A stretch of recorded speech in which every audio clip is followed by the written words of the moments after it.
Hi guys. I'm just gonna let everybody get admitted into the class here. How you guys doing today?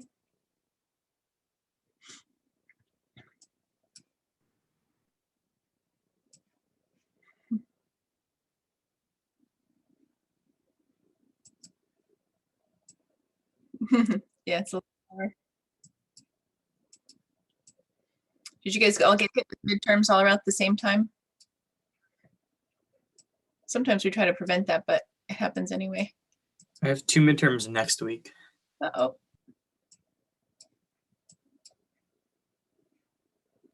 There we go. Oh, wait, was that our only midterm or do we have a second We have midterm? two midterms and a final. Perfect.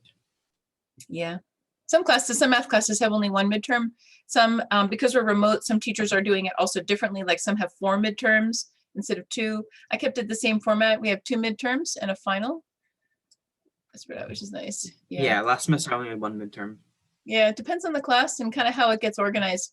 The math department usually tells us to have 2 midterms and a final, but for this class, but then this semester they said, well, you're remote, so you can kind of go ahead and do it however you want, make it work.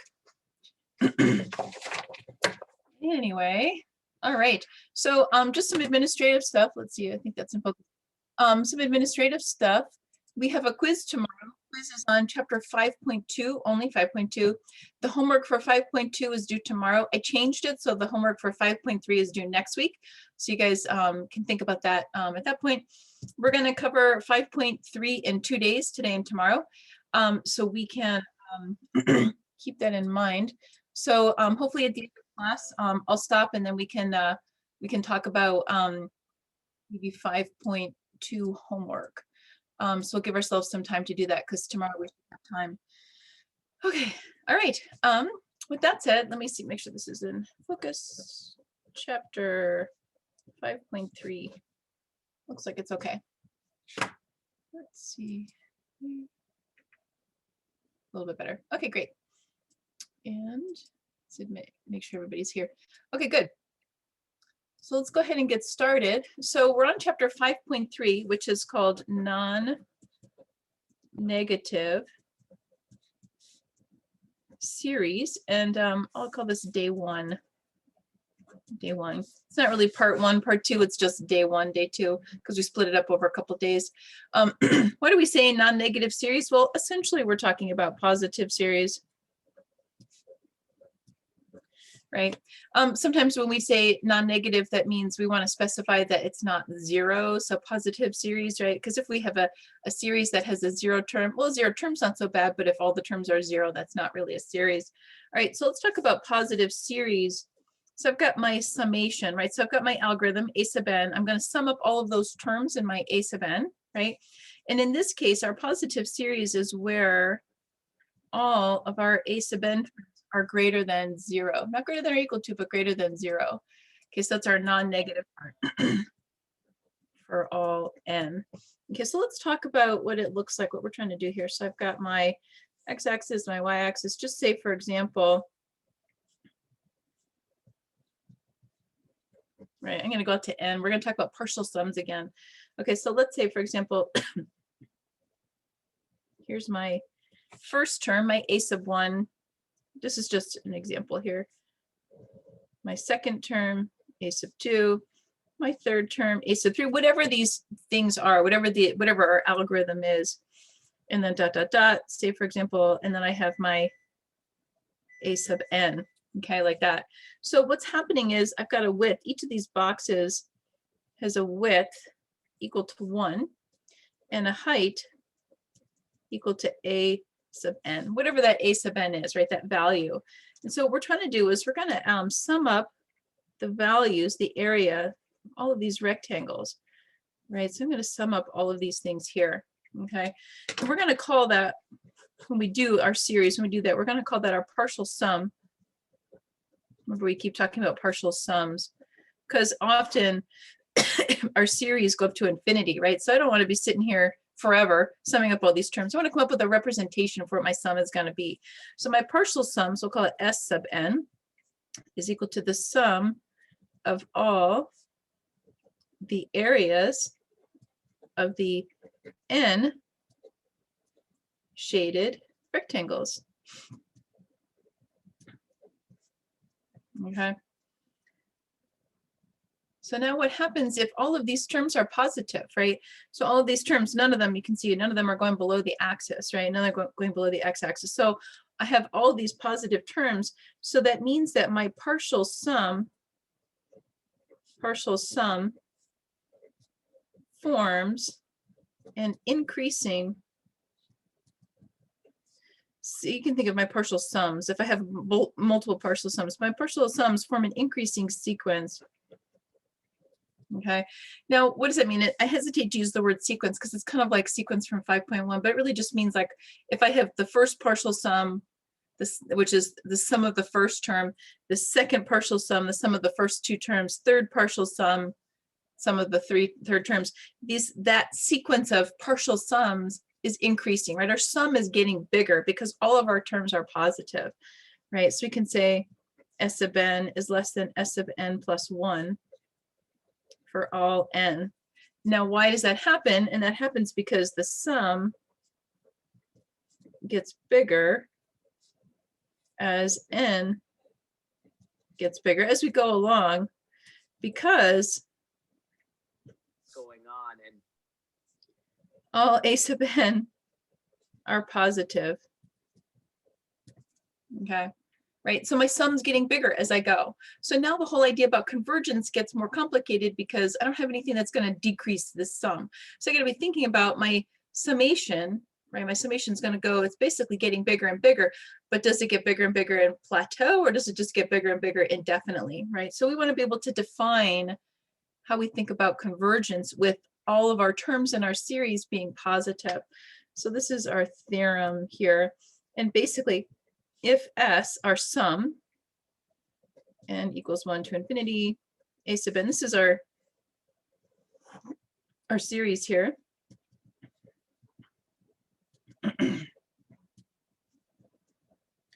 Right, so a sub n is a positive series. Then either one of these things is true. It's going to converge or it's going to diverge, but let's talk about it. The partial sums S sub n are bounded above, which means that the sums, they kind of plateau out, right? We think about this in function terms. We think about this as an asymptote. So what they say, so it's essentially an increasing sum. Yes, if all of my terms in my series are positive, 1 plus 2 plus 3 plus 4, right? That sum, 1 plus 2 is 3, 1 plus 2 plus 3 is 6, right? You can see how the sum, each partial sum is getting bigger and bigger, right? So it's an increasing sum. But what happens if I've got like a series like 1 plus 1/2 plus 1/3 plus 1/4? My terms are getting smaller and smaller. My sum is still increasing, but it's increasing not quite so fast, right? As fast as it would as if I were going 1 plus 2 plus 3. So we need to have a definition for how we're going to check this, right? So if the sums, the partial sums are bounded above, like we kind of plateau out on our summations. So if this is true, then S converges. Our sum will converge to some value. This is true, or, right, then either or. This is true, or the partial sums S sub n are not bounded above. And if this is true, then we say S diverges. Our series diverges, right? We can't sum things up. It doesn't plateau out onto things, right? And this is true only for positive series.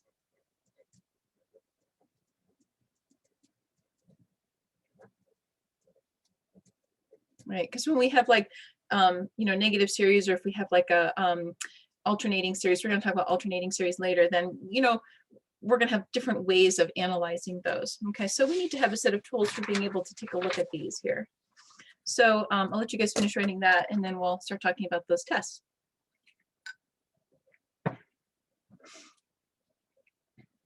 You guys okay with that? All right. I have a question. You need to see that again? Yeah, sorry. Okay, no problem. What's up? 1 second. So, when you say not bounded above 1, what I'm just confused about what you mean there. Are not bound. So if they're not bounded above, right? So They're also negative. If they're not all positive. no. So if they're not bounded above, so think about it. I'm going to add my sums. Because all of my terms in my series are positive, right? My sum is getting bigger and bigger and bigger. So does my sum get bigger and bigger and bigger and bigger and bigger and bigger and bigger forever? So it's not bounded. It just goes up to infinity, right? That's what it means by it's not bounded above, right? So it doesn't have some kind of This is like the series we were looking at the other day that eventually sums to 1.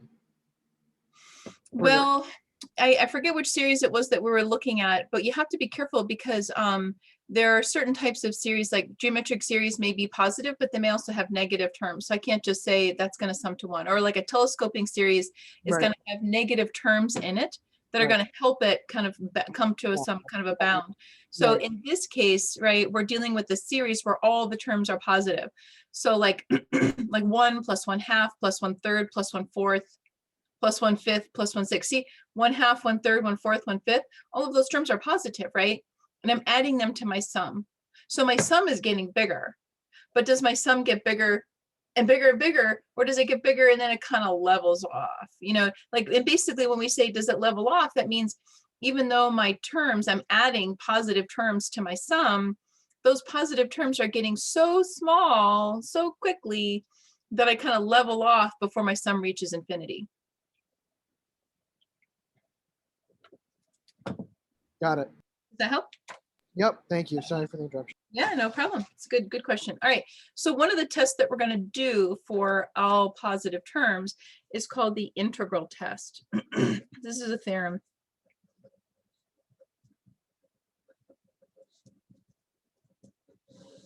Okay, so this is another one of those tests that you can put in your table. This is the table that I have at the I think at the beginning of last week's module. It's just integral test. Integral test. So let's talk about it in terms of math, and then we'll draw pictures so we can kind of visualize it. So basically, we've got some series, right? We've got this a sub n is an algorithm that we're summing up. We're going to sum up. This is like my a sub n, all my terms in my series. It's going to be equal to some function, right? You can think about it. Let's draw it out like this, right? So here's my x-axis, and I've got, some function like this, right? So here's my f of x. 1, 2, 3, and so on and so forth. So my a sub n, this is f of 1, and this is a sub 1. My a sub 2, f of 2, f of 3, right? So my series, right? My series at each integer value is equal to this function at these integer values, but my function itself is continuous. Okay, so if a sub n equals f of n, right? This is where we pretend that our series is a function, so we can do function stuff with it, right? Or we can say where f of x, which is the continuous function version of this f sub n, where f of x is, it has to be positive, right? Which means that the function itself exists above the x-axis. Okay, it has to also be decreasing. How can I tell if a function is decreasing? I check to see that the derivative is negative, right? It's decreasing and it's continuous. And this is true for all x greater than or equal to 1. Okay, this is the definition. These are the criteria that need to be satisfied in order to use the integral test. Okay, so not only can my series be represented as a function, and we'll talk about what this looks like. How do I know when to use the integral test? Well, basically my series is going to look like, if it were a function, I could actually integrate it. I could do something with it. Okay, so if it were true, my function's decreasing, it's positive, okay, and it's continuous for all x values greater than or equal to 1. So I'm starting here and I'm going forward. Okay, so if this is true, then what I can do is I can say if, I'm going to convert this, watch. This is an improper integral, f of x dx converges, right? Remember how we tell if an improper integral converges. we convert it to a limit process. We check to see that the limit exists. Okay, if the limit exists on this integral, right, that means that our integral converges.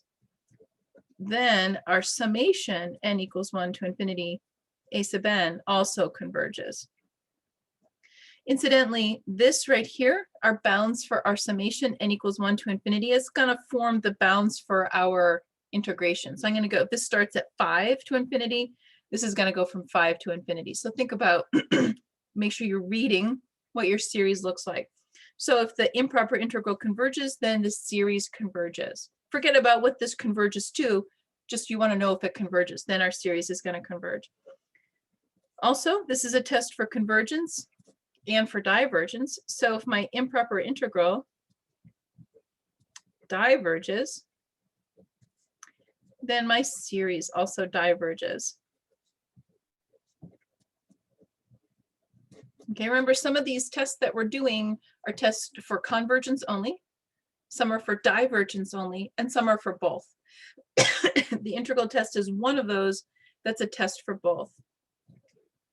Okay, so remember, this is an improper integral.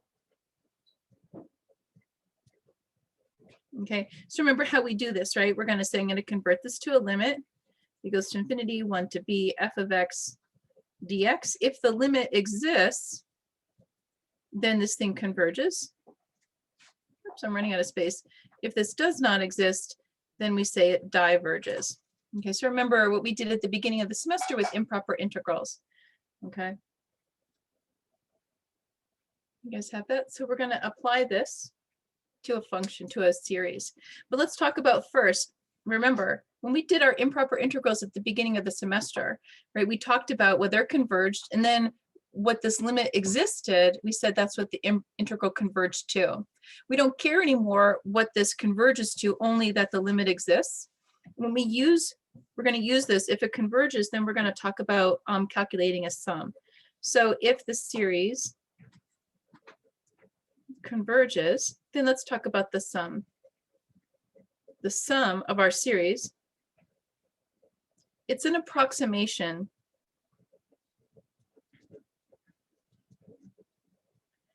Some of our series will generate sums that we can actually calculate, like our geometric series, right? Some of them, like the integral test, and another one that we're going to learn today, they give us an approximation. They give us a range of values. So the sum that we get that's an approximation is, I go n equals 1, or wherever I've started, to some value big N. Big N, we choose. Oops, I can spell. We choose this value. The bigger the n, the better the approximation. So I'm going to sum n equals 1 to n of my function. This is my series. Less than or equal to, this is my whole series. This is what we started with, a sub n, okay?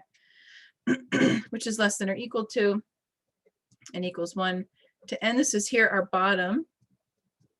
This is a sub n. Plus, watch what we're going to do. We're going to go from here to here, f of x dx. Okay, so this is the number, n is what we chose before over here. Okay, we chose it already. Okay, so if I go, I'm going to sum up the first 1,000 terms in my series. It's going to give me a bottom end for my sum. My upper end for my sum is going to be that bottom end plus my improper integral. Now, this is the case where I'm going to actually be evaluating what does the improper integral converge to. I know it's going to converge because I already tested it here. My improper integral is going to converge to some number. I'm going to add that. So it's going to give me a range of values, lower end, upper end. Okay. It's not an actual number, right? It's just a range of values. Our sum's going to be between this number and that number. The higher the n that you can go, the better your approximation, right? Like if you just did it by hand, you're doing the first 5 or 10 terms, you can do that by hand. You know, anything beyond that, maybe you want to write a computer program. Even you can do it in Excel, right? To sum up the first, you know, say 1,000 or 10,000 terms in your series, or the first 1,000,000 terms. That's pretty cheap now with computation, right? Then I get 1 million to infinity. 1 million seems pretty big, but in terms of infinity, it's pretty small. So we can calculate out this upper end. We typically, by the way, don't ask for, I think on the homework, they may ask you for a range of values, but we typically don't ask for a range of values for the integral test, like on an exam. But it's good to know that you can get an approximation for your sum. All right. So I have my lecture examples for chapter 5.3, and I'm looking at example number 1. So example number 1 says, apply the integral test to the series and test for convergence. So here we're telling you which test to do. I have to tell you on an exam, we're just going to give you a page of different series, and we're going to say, does it converge or diverge? And then you're going to have to tell us what test you're using, what's your logic, what's the criteria for convergence or divergence, what is this series doing? Is it converging or diverging? Okay, but for this particular question, we're telling you which one to do. All right, n over n squared plus 1. We happen to tell you to do the integral test, but let's just take a step back and look. If this were a function, x over x squared plus 1, I could integrate it, right? I could do u substitution and actually get some numbers out of here. Okay, so when I try to decide, like often what I'll do is if it doesn't fall into a particular category that I recognize right off the bat, like geometric series, p series, or whatever, then I'll go, let's do nth term test for divergence, right? So if I do nth term test for divergence, I'm going to get, this is equal to 0, so it's inconclusive. So I have to use some kind of a test on it. So here, then my next step is, when I'm doing this, I go, okay, it looks kind of like a function. If it looks like a function that I could integrate, then maybe the integral test will work really well for it. So I'm going to just make some notes here. So f of n equals n squared plus 1, which means I can then represent this as a function f of x, a continuous function, x squared plus 1, right? This is a continuous function of this. This is a discrete version. This is our continuous version. It happens that f of x is a positive function. You can graph it out and see, and it's continuous, and it's decreasing, right? If I took the derivative is going to be negative for all x values greater than or equal to 1, right? That's the part of my criteria that I need. If it's doing something different for x less than 1, I don't really care, because I'm just talking about the integral test. This is a positive series, right? All of our series start at some positive number and they go up from there. All right, so let's convert this. We're going to do our integral test. So I'm going to go from, see this, 1 to infinity. Okay, my f of x all over x squared plus 1 dx. Okay, it's an improper integral, which means I need to convert it to a limit. So I'm going to go limit b goes to infinity, 1 to b, x all over x squared plus 1 dx. Okay, I'm looking at this. Looks like substitution's going to work. So my u is equal to x squared plus 1. My du is equal to 2x dx. Well, I only have a 1x dx, so I'm going to divide by 2. So I've got du over 2 equals x dx. So here's my substitution. Okay, so this is my limit. B goes to infinity, 1 to b. Then I'm going to have 1 over u, right? So 1 over u, du all over 2, which is going to give me 1/2 the natural log absolute value of u, which when I substitute back in for u, what am I going to get? I'm going to get, let's actually write it out as a limit. So I'm going to get the limit as b goes to infinity. I'm going to get 1/2 natural log absolute value x squared plus 1. I realize with the x squared, I probably don't need the absolute value in there anymore, but I'm going to keep it there just to remind me that when I take the natural log after integration, that I need to do an absolute value, 1 to b. Keeps me honest. So now let's go ahead and evaluate our limit. So this is going to be 1/2 natural log b squared plus 1 minus 1/2 natural log 1 plus 1. So 1/2 natural log of 2. This is going to be, I'm plugging in infinity squared. That's pretty big. This thing goes to infinity. The limit does not exist. It's unbounded. Which means, therefore, my series diverges. And I'm going to write down by integral test. I'm going to keep myself honest. Even though we were told to do integral tests, I'm going to get into the habit of writing down the test that I'm doing, right? What's my conclusion and the reasons why. With the exception of this right here at the very top line, you need to show all of this work, okay, to get full credit.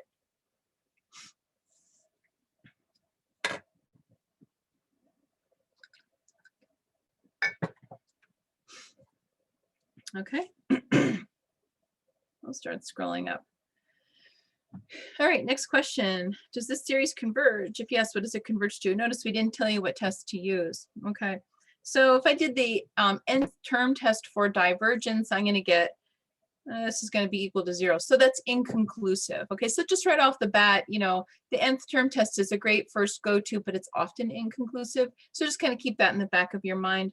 When I look at 1 over n squared plus 1, it should make you think right away of a trig function, right? Of an arctangent. So let's convert this. I'm going to say f of x is equal to 1 over x squared plus 1. So I'm going to jump right into, this one is positive continuous decreasing, okay, for x greater than or equal to 1. So now I'm going to jump right into my improper integral. My series starts at 1 to infinity. So this is going to go 1 over x squared plus 1 dx. Okay, which means, don't forget, this is still the limit.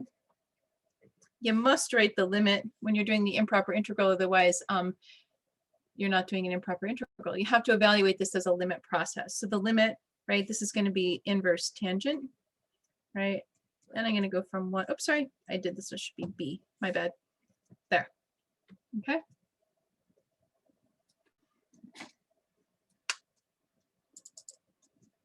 Okay, so let's evaluate it. So limit as b goes to infinity, inverse tangent of b minus inverse tangent of 1. Okay, inverse tangent of b, inverse tangent of infinity, it means we're going, that's pi over 2. That's our horizontal asymptote for inverse tangent. Inverse tangent of 1, okay, this is pi over 4.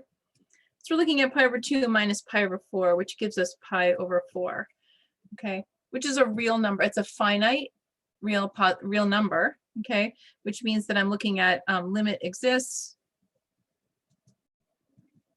Therefore, my series converges by integral test.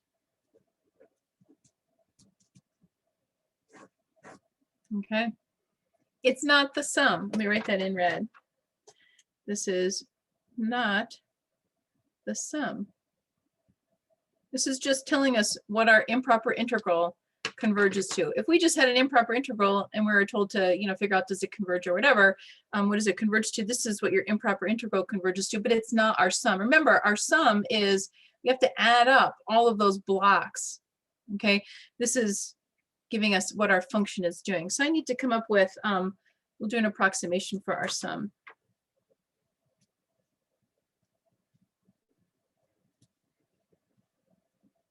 Okay, so I'm going to approximate this sum. Remember how what we said. I'm going to go n equals 1 to big N, n squared plus 1. Less than or equal to n equals 1 to infinity, 1 over n squared plus 1. Remember, this is discrete, right? This is just n equals 1, n equals 2, n equals 3, up to whatever value I choose for n, which is less than or equal to this, our bottom bound. Plus, and now I'm going to integrate from here to infinity. This is 1 over x squared plus 1 dx. So I'm going to choose that value for n, right? We can choose whatever we want. I didn't do a value, but we can choose a value. We can say 1,000 or 10. You know, the higher the n value, the better your approximation for the sum is. You may have some homework problems that ask you for an approximation on the sum for the integral test, and you can do it like this. You don't have to necessarily come up with numbers. Okay, we rarely ask for summations on the integral test, but it's good to know that you can come up with bounds on it. Okay, let you guys finish writing that, and then we'll talk about another series type.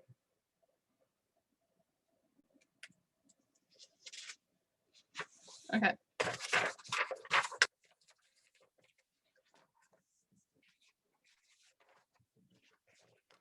Okay, so another positive series type. This is the theorem again. This is called the P series. We're going to identify the series type, and it has a test associated with it, so you can test to see if it converges. So the P series is going to look like 1 over n to the P, right? And now P is some positive constant.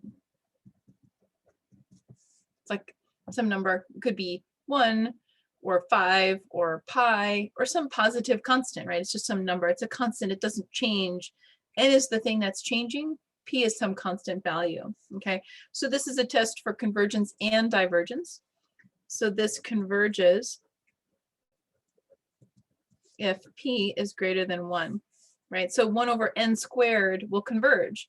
And why does that converge? It's because even though my sum's getting bigger and bigger, each successive term, even though it's positive, is getting smaller very rapidly. It gets smaller fast enough that my sum has a chance to kind of level out. It's going to diverge if P is less than or equal to 1. Okay, which means my sum's getting bigger and bigger, and my terms are getting bigger and bigger too. But even though they're getting small, they're not getting small fast enough in order to outrun the fact that the sum's going to infinity. Okay, so in this case, right, it's going to look like 1 over 1 to the p plus 1 over 2 to the p plus 1 over 3 to the p plus so on and so forth. Okay, we've kind of talked about some series types like this, but when p equals 1, this is called the harmonic series, right? This is 1 over 1, 1 over 2, 1 over 3, 1 over 4, and so on and so forth, right? Remember I said before we had something, this is like 1 over n, right? So this, remember I said, oh, that's going to diverge, because I recognized that I knew it was a p series, right? This is our harmonic series, okay?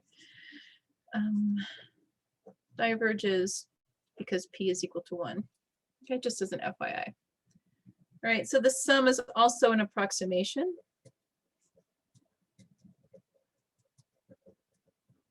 What it sums to. Okay, it's a range of values. So I'm going to go, sum is 1 over the absolute value of p minus 1.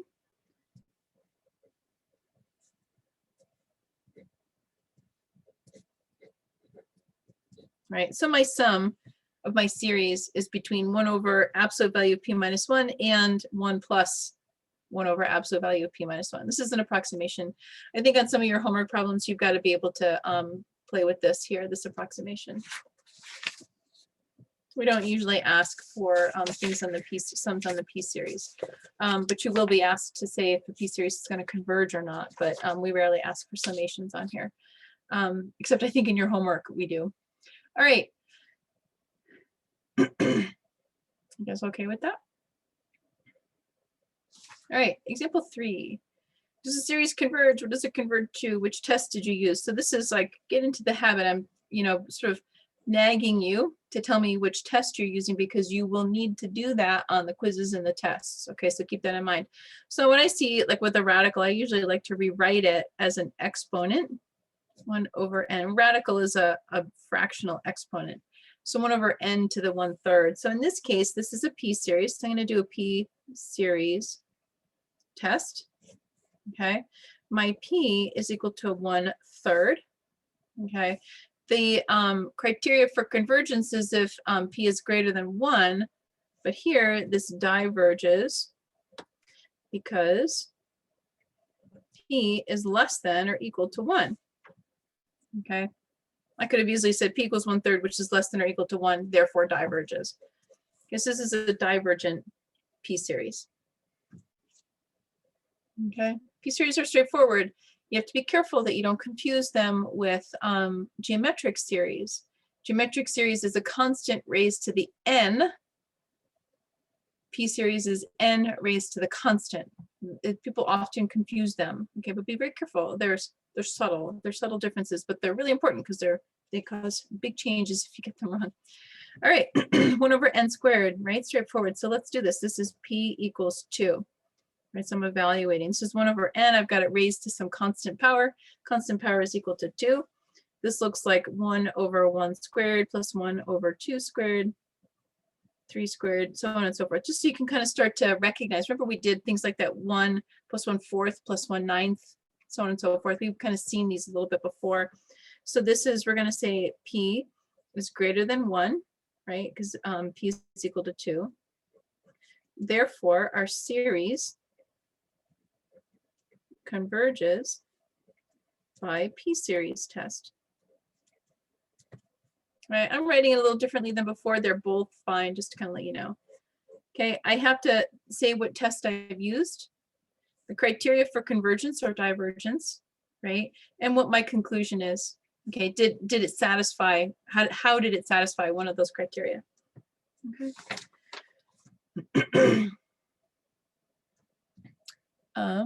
What's that, whoops. Does it say, does this also apply if it was 1 over n plus 1 squared? Yeah, so that's a great question. So so you're asking what if we have something like if I'm going to go, let's say for example 1 over n plus 1 squared, like this, right? So that's a great question, because actually it's going to lead right into what we're doing now. We're going to talk about this. This is not a piece series, okay, because I've got this plus 1. It kind of interferes with that piece series. However, what I can do is I can compare it to a piece series, and then I can decide if it's going to converge or not. We're going to do comparison tests right now. What does example 4 converge to? We don't know. And remember, we're not, some of these tests don't tell us what they converge to. And it's not like we're checking to see what it converges to anymore. We check to see if our series converges, and if we can, we calculate the sum. Okay, it's not like an integral test and we say, what does it converge to? Okay, it's not like our sequence of numbers where we say, what does our sequence converge to? This is, does it converge? If it does, that means I can calculate the sum or approximate the sum. So we could approximate the sum. P equals 2, so I can come up with an approximation for the sum. So we can go ahead and do that. So our sum, right, 1 over absolute value of p minus 1, right? So 1 over p minus 1 is less than our summation a sub n, which is less than 1 plus 1 over p minus 1 absolute value. So let's put things in. P equals 2, right? So this is 1 over absolute value of 2 minus 1, 1 plus 1 over 2 minus 1, right? So this is 1 and 1 plus 1, 2. So our sum is somewhere between 1 and 2. Okay. I don't know what it is. Based on what we have, we just have a range of values. But remember, what our series converges to and what our sum is equal to are often different things. Okay, we're not worried about what the series converges to. We're more worried about the sum. You'll find in other classes, like in the 3081 class, the probability and statistics class that I'm teaching in the summertime, we often use different series types, like geometric series get used to represent things like population dynamics or probability dynamics. And so if it's a geometric series, or whatever the probability follows a geometric series pattern, then I can then recognize if it's a convergent geometric series, and then I can replace that series with the sum, right? And now my probability calculation becomes more simple, because I can just say, well, this whole geometric series is really just the sum. It's the sum that I care about, because I'm summing up. I'm going 1 plus 1/4 plus 1/3 plus, and so on and so forth. I want to know what this thing sums to. It's going to sum to somewhere between 1 and 2. That's my range of values. Okay. All right. So let's go back to this other great question, which was about what do we do for things like this, right? How do I do that? It doesn't fit into a category. I can't do substitute. I can't do an integral test. I can't, 1 over n plus 1 quantity squared. That's kind of a pain. How am I going to do that? So let's think about another test that we can do. So another test, this is another theorem. This is called the direct comparison test.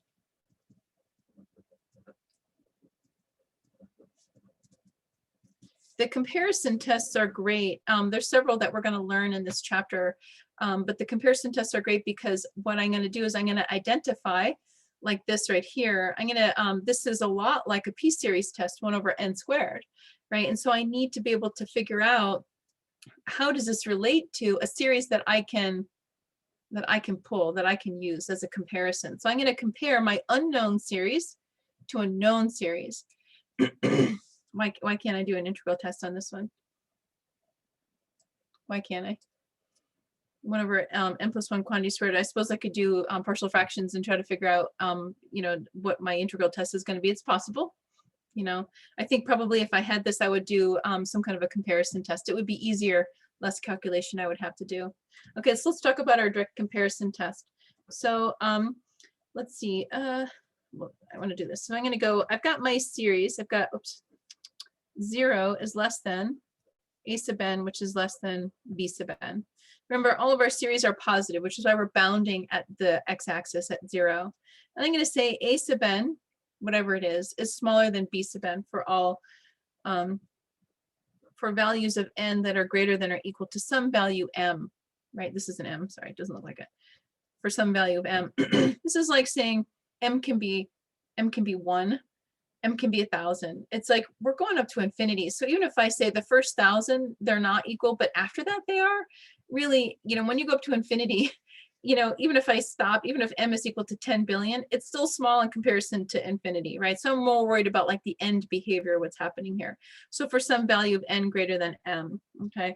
So what I'm going to say is this, a is less than b, my series a is less than my series b. So if n equals 1, if my b sub n converges,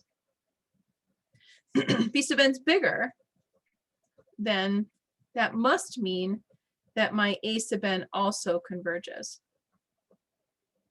Let's draw a picture. I like pictures. Right, so I've got my b sub n, right? This one's going to converge.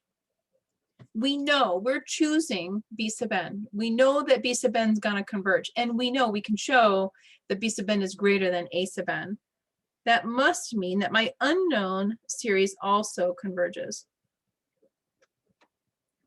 It's kind of like, it's like a form of the squeeze theorem. Remember the squeeze theorem, we squeezed it from below, we squeezed it from above. We said we're going to force it into this narrow tunnel, right? Well, here we're bounding it by the x-axis. This is where this is the 0 part. So it's got to be greater than 0 because it's a positive series, right? It could be greater than 0, but it's less than b sub n. So let's write it like this. A sub n is our unknown series, right? My unknown series is 1 over n plus 1 quantity squared, right? So I don't know what that behavior does, but I can show that it's less than or equal to b sub n, right? And b sub n is my known series. That would be 1 over n squared. That's my known series. I know it's going to converge because it's a p series. P is equal to 2. Okay, it's my known series. I know its behavior. I choose this one, this ourselves. Okay, so this is part 1. Like if a is less than b, if b converges, then a must converge. It has to converge because it's smaller than b. The other possibility is, right, n equals 1 to infinity. Let's say a sub n, we know a sub n diverges. This is a known series now. We're switching it, where a sub n is the one that we chose. It's known. If a sub n diverges, then b sub n must also diverge. It's kind of like the squeeze theorem, but not towards convergence. Let's draw it out. So this is where we're going on. This is our 0, right? If a sub n is smaller than b sub n and a sub n does this, it diverges, right?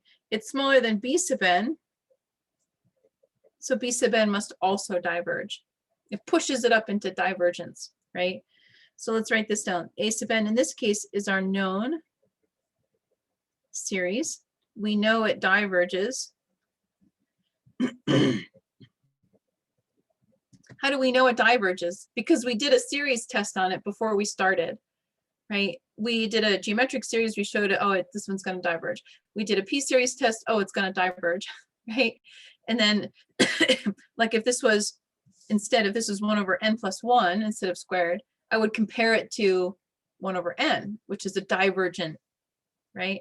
Although in that case, b sub n would be smaller, so we wouldn't know. So I'd have to choose something that would be smaller than that. But anyway, it's a known series. We know it diverges. B sub n is unknown, right? Series, okay? But we can show that b sub n is greater than a sub n. How are we going to show it? We're going to have to, we're gonna have to choose like B sub n and B sub n plus 1, or A sub n. We're gonna have to do some kind of a comparison or a graph or something that we can show that, right? So basically, if B sub n is bigger, but A sub n diverges, then B sub n must diverge. These are the comparison tests. Okay, comparison tests are pretty powerful. We're going to do a couple of different types of comparison tests this semester, this chapter. Okay, all right.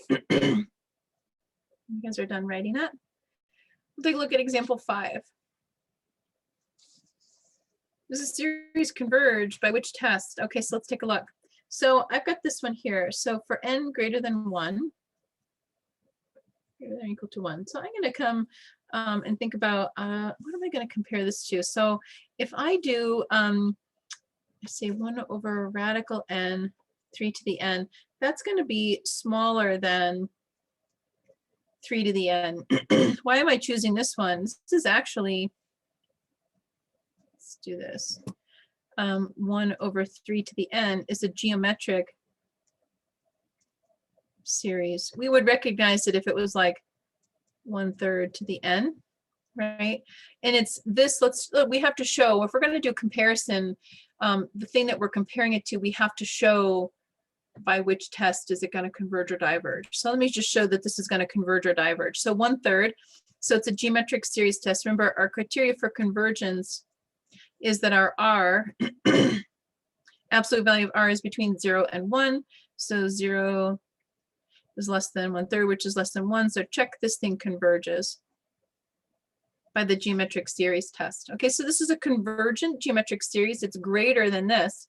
How do we know it's greater than? I'm just going to do a table of values. So I've got my n. I've got my 1 over radical n, 3 to the n of values, right? And I've got my 1 over 3 to the n. So if n equals 1, what am I going to get? Radical 1 times 3. This is 1 over 3. Not so bad. Here, right? 1 over radical 2, 3 squared, 1 over 3 squared. Right? This is smaller. Look, I've got that extra radical 2 term in my denominator. 3, 1 over radical 3, 3 cubed, 1 over 3 cubed. You can keep going. Okay, you're going to be able to show. Sometimes I'll graph these out, just to kind of see it, or I'll do, comparison like this. So now let's say this. The larger series, which is our n equals 1 to infinity, 1 over 3 to the n. That's a 3. 3 to the n converges by the geometric series test. Okay. So if the larger series converges, it pushes down the smaller series, right? Therefore, by direct comparison test,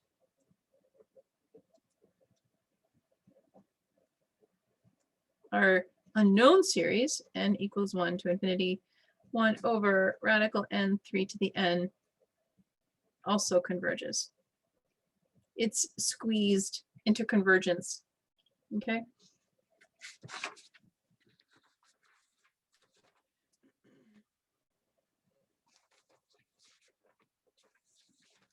I think what I'd like to do is I'm going to stop here for today, just for new material, and then I'll open it up for questions on homework for chapter 5.2 if you guys have any questions you want to ask.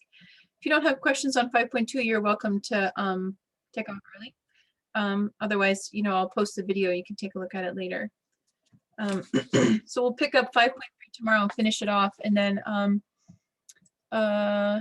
yes, we still have a quiz this week. It's 5.2. 5.2 is the basis for our quiz this week. So if you have any questions on 5.2 you want to ask, homework. 5.2 is due tomorrow. Number 32, sure thing.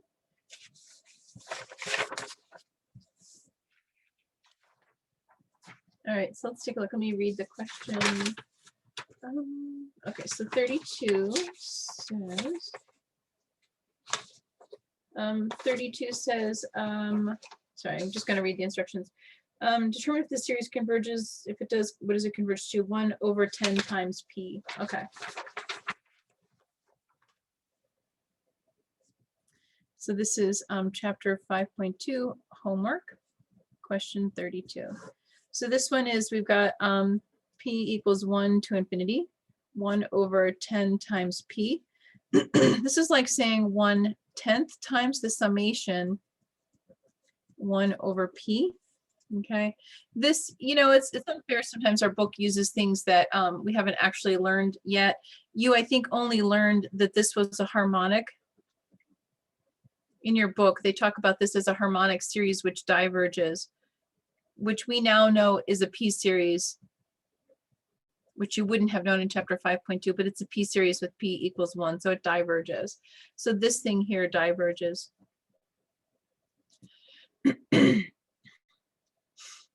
31 is a common final exam and test question. So what I want to do is 47 and 52. You know, I think, let me just tell you, let me read those. I think, yeah, you know what, I think, so the questions like 45 and above, you guys can ignore if you want. If you want to do those, you can. I think I didn't worry about those. They're not so important. They're kind of like, you know, thought problems. If you want to see them work through, you can come to office hours, but you can ignore. Let's see, let me write that down. You can ignore questions 45 and above, because that's like basically 5 problems. Let's do question 31 though, because that's a really good one.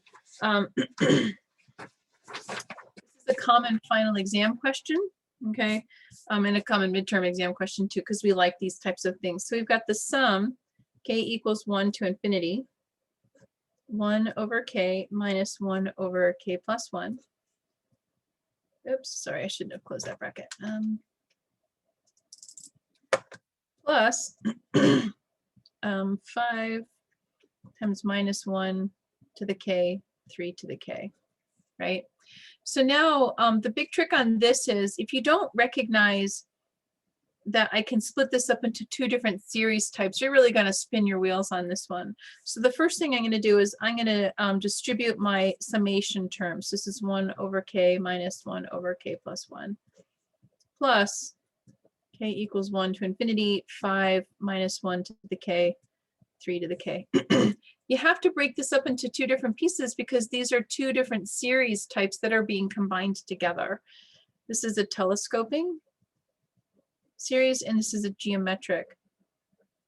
You may not recognize it in this form, but this one looks like k equals 1 to infinity, 5 times minus 1/3 to the k.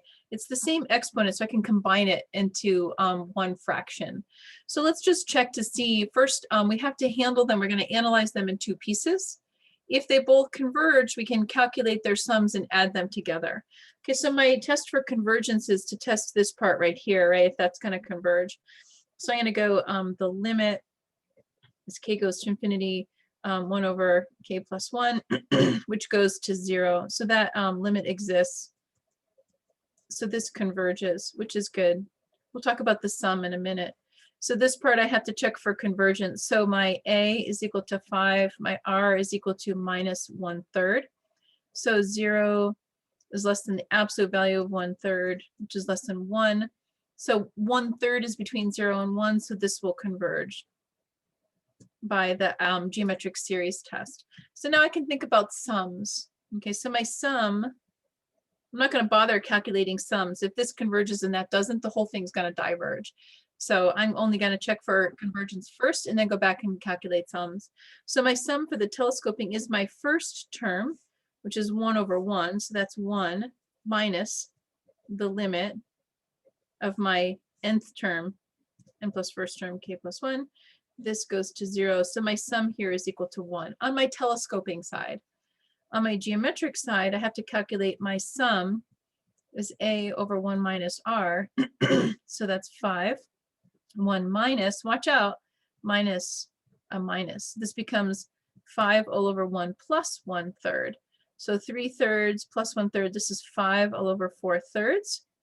5 over 1, 3 over 4. So this is 15/3. But be careful, this is a trick. This is why we like these problems. There's a trick, okay? Our summation starts at k equals 1. The formula for calculating a sum on a geometric series assumes that k started at 0. So I have to subtract out the 0th term, right? So this is 15/3 minus 5 minus 1/3 to the 0.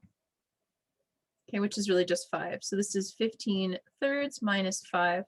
So 5 as that. So this is going to be, oh wait, I did this wrong. This is fourths. Nobody's stopping me. 4. That's a 4. And that's a 4, right? This is 3/4 times 5 is 15/4. All right, so this is going to be 15/4 minus 20/4, which is equal to, right, minus 5/4. So that's my sum on my geometric side. This is my sum on my telescoping side. Makes sense. This is negative. I've got a negative r. All right, so now I'm going to put them together. So my total sum is equal to 1 plus a minus 5/4, which is equal to minus 1/4. Okay, that's 31. It's a trick here, and it's a trick here at the beginning to know that you have to break it apart. This is a really common final exam question. Something like this, where we're combining telescoping and geometric, and the geometric starts at something other than 0. Maybe it'll start at 2 or 3 or something like that. So you have to know to calculate those missing terms and subtract them from the overall sum like we did here. Okay.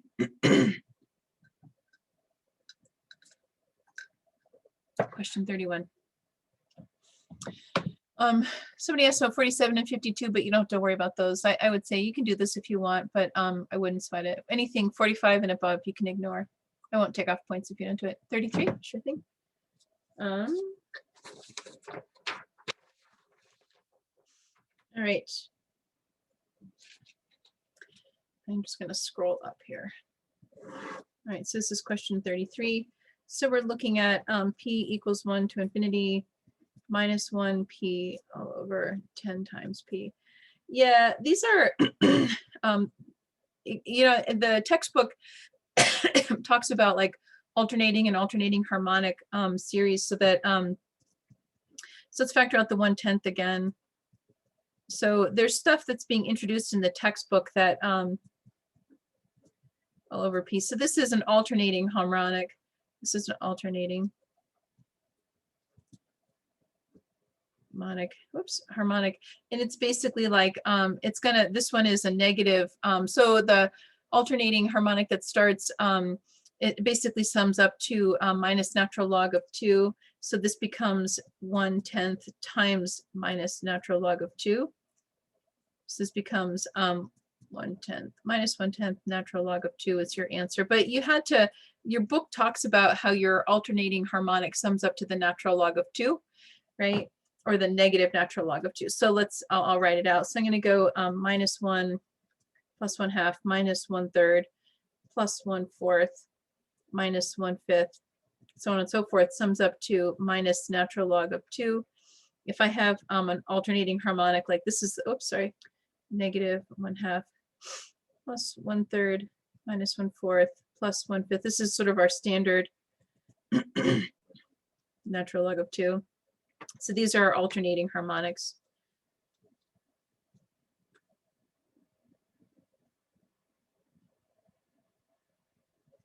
We're going to be learning about these alternating series in another chapter section. I think next week we're going to talk about that. So your book is trying to introduce topics before we really get there, but the chapter 5.2 did talk about this alternating harmonic and how it relates to ln of 2.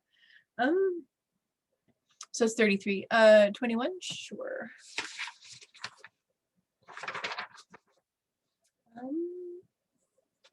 Okay, all right.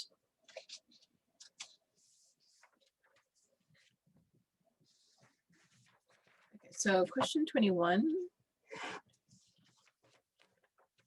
Question 21 looks like k equals 1 to infinity 1 plus 1 over k.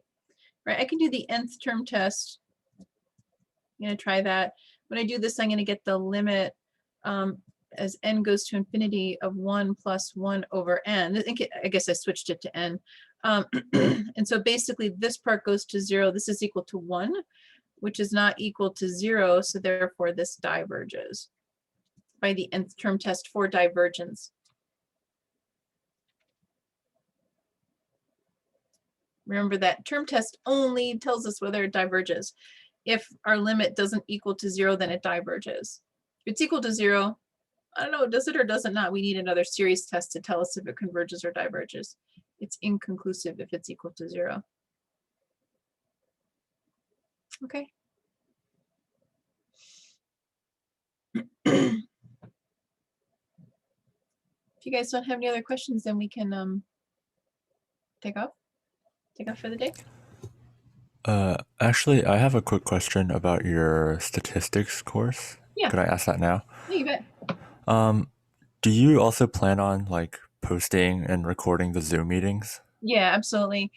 So the Okay. stats course, I'll also be teaching that one remote. And then my YouTube page actually has a playlist for all the probability and stats lectures that I did last summer. But I will be posting the current ones on our Canvas page, but the YouTube page has the old stuff if you wanted to take a look through it. It's the same YouTube page that I posted for this class, but you just need to look for the playlist for probability and stats. But it'll be the same kind of format that we're doing now, where we'll have lecture examples, homeworks. We'll have, I think we've got 2 midterms. I'm trying to remember in probability and stats, and then a final, of course. And then, but I post all the videos every day, lecture videos, and then I have the YouTube page, which has all of my old videos. All right, sounds good. Thank you. You're welcome. Number 12, sure. 12. Okay. Yeah. So these are good questions. 12 is a hard one to think about. Let's go ahead and talk about 12. So 12 looks like we're given the formula for the partial sum, 1 minus 1 over n. And we're given m equals 1. M equals 1. Okay, so we're going to go up from there. All right, so now I have to calculate out my each individual term.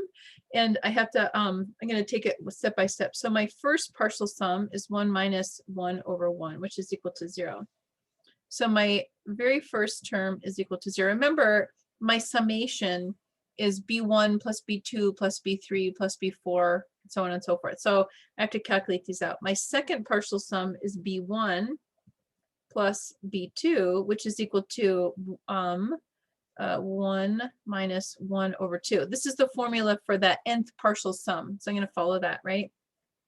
So this is going to be 1 minus 1/2, that's equal to 1/2. That's going to equal to b1 plus b2. Now I'm going to solve for b2. So then b2 is equal to 1/2, right?